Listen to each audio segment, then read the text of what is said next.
Imagine this. You wake up one morning and realize that the life everyone calls successful doesn't feel like your life at all.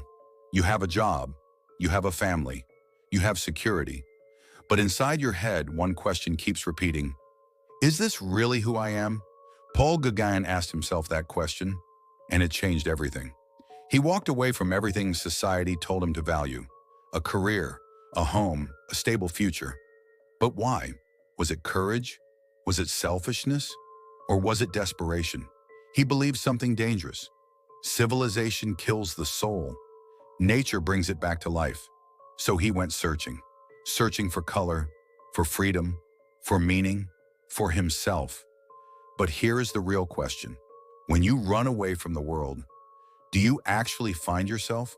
Or do you just run into a different kind of loneliness? Gauguin became the painter of escape. But what exactly was he escaping from? Was it Europe? Was it his responsibilities? Was it modern society? Or was he escaping from Paul Gauguin himself? He met Van Gogh. He argued with him. He inspired him. He may have driven him to the edge. So we must ask, does great art come from harmony or from fracture? Do artists create beauty or do they burn their lives to light it? Gauguin looked at the world and asked, where do we come from? What are we? Where are we going? These were not just the title of a painting. They were the map of his mind. He searched in cities, he searched in jungles, he searched across oceans. He searched in other people's cultures, other people's lives, other people's pain. And we must ask, was he discovering paradise or exploiting it? Was he a visionary or a fugitive, a genius or a selfish man hiding behind beauty? Because behind the bright colors of his paintings, there is another story. A man who gave up everything and still did not find peace. So stay with this story, because this is not just about art. It is about identity. It is about escape. It is about the price of asking dangerous questions. And at the end, one question will remain for you. If you had to choose between a comfortable life and an honest life, which would you choose? This is the story of Paul Gauguin, the man who went to the ends of the earth to find a paradise that may never have existed at all. Paul Gauguin was born in Paris in 1848, in a time of revolutions, political tension, and constant change. Maybe that is why his own life would never be calm. His father was a journalist, a political writer. His mother came from a Peruvian aristocratic family. From the beginning, Gauguin grew between two worlds: Europe, reason, discipline; culture, South America, color, myth, emotion. When he was still a child, his family moved to Peru. This period marked him forever. He saw tropical light, strong, warm colors, different faces and traditions, a world that was not European. Later, when he became a painter, those memories came back. The bold yellows, deep blues, and intense reds in his canvases were not imagination. They were childhood returning. But life was not kind to him. During the journey to Peru, his father died. The family was left vulnerable. Gauguin learned early what loss feels like. From then on, he carried something inside him, a feeling of being alone, even among people. Years at sea, first taste of freedom. As a young man, Gauguin became a sailor. He crossed oceans, saw distant ports and foreign cultures. The sea taught him two important things. The world is larger than one city. He could never stay still for long. He was not made for routine. Movement, risk, and the unknown attracted him. The normal life that did not fit him. Later, he left the sea and became a bank clerk. A respectable job, a stable salary, a predictable future. He married. He had children. From the outside, his life looked perfect. But inside, he felt trapped. Every day looked the same. Rules, order, office walls. They suffocated him. He began painting in his free time. At first, it was only a hobby. Then it turned into a need. A moment changed everything. He saw the paintings of the Impressionists, Monet, Renoir, Pissarro. Light that moved, colors that broke rules. A new language of painting. He thought, this is where I belong. His paintings didn't sell. Money disappeared. Tension grew. He had to choose. Safe family life or the dangerous path of art. He chose art. and he paid for it. His personality, difficult, intense, unforgettable, Gauguin's character, was full of contradictions. He was independent, proud, rebellious, emotionally fragile under a hard exterior. He could be stubborn. He could be selfish. But he also had deep sensitivity and vulnerability. He ran from responsibility, but he also searched for love and acceptance like a child. He constantly asked himself, who am I? Where do I belong? Why can't I live like everyone else? People who knew him said, with Gauguin, there was no middle ground. You either loved him or hated him. He made others uncomfortable because he never allowed himself comfort. Formation of the artist. His early life was shaped by lost migration, the sea routine that suffocated him, an inner need for meaning, tropical childhood memories, freedom on the ocean, the prison of office life.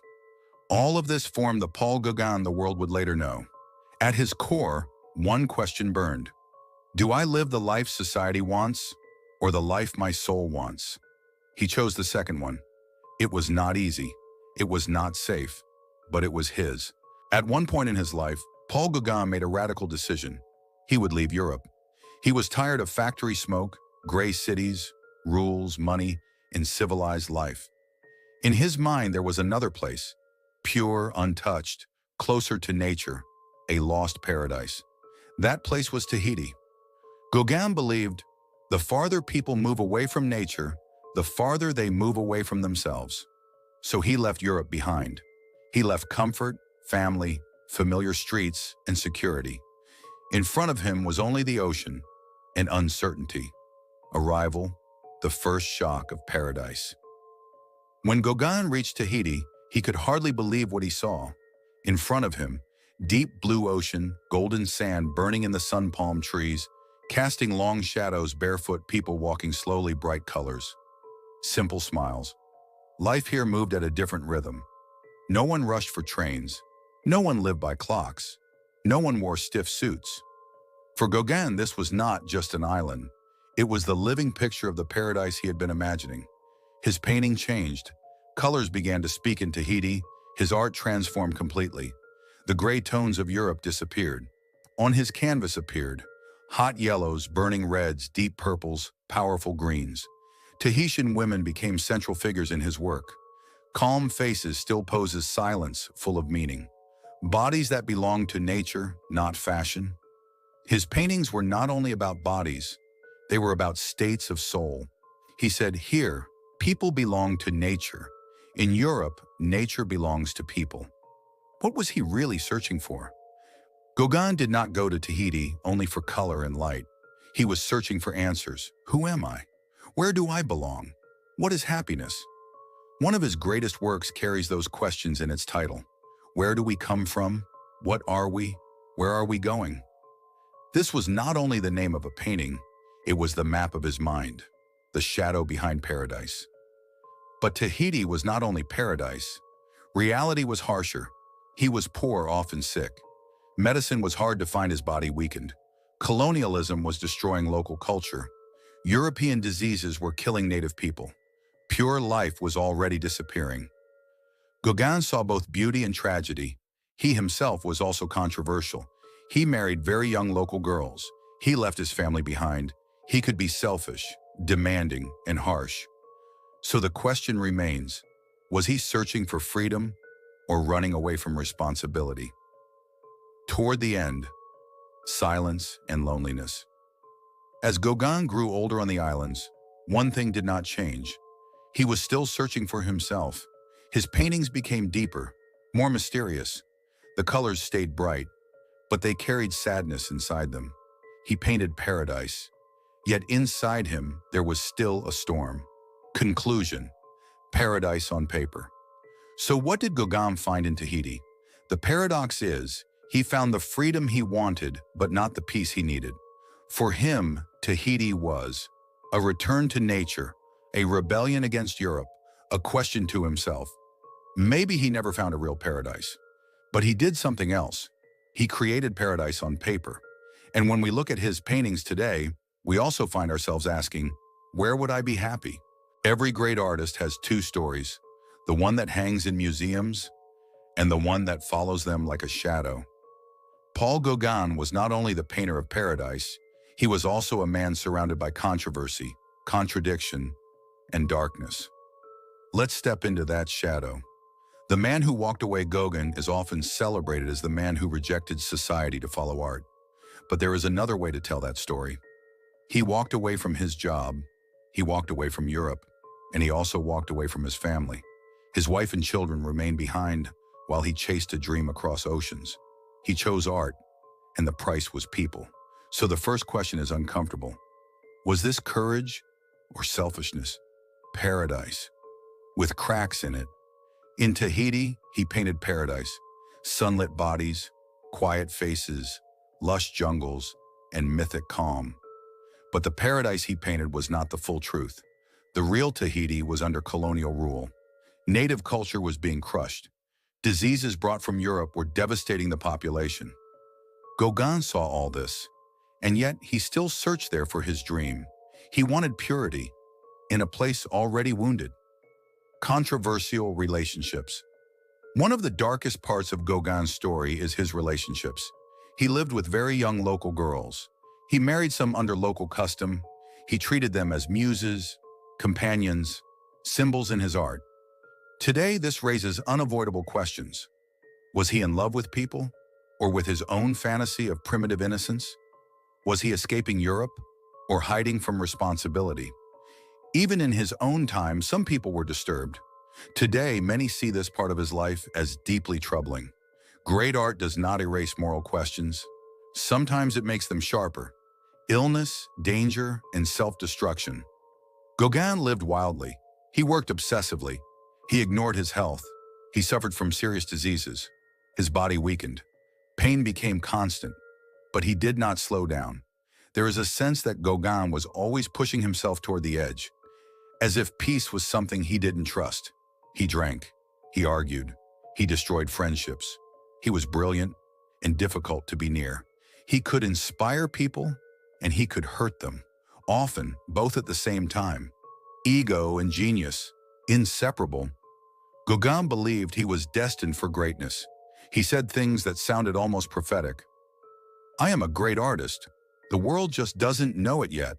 Was this confidence, madness, or a survival tool? Because when no one buys your paintings, when people laugh at you, when you live in poverty, maybe you need a giant ego to keep going. But his ego also cut like a knife. He belittled others. He argued violently. His friendship with Van Gogh exploded in conflict.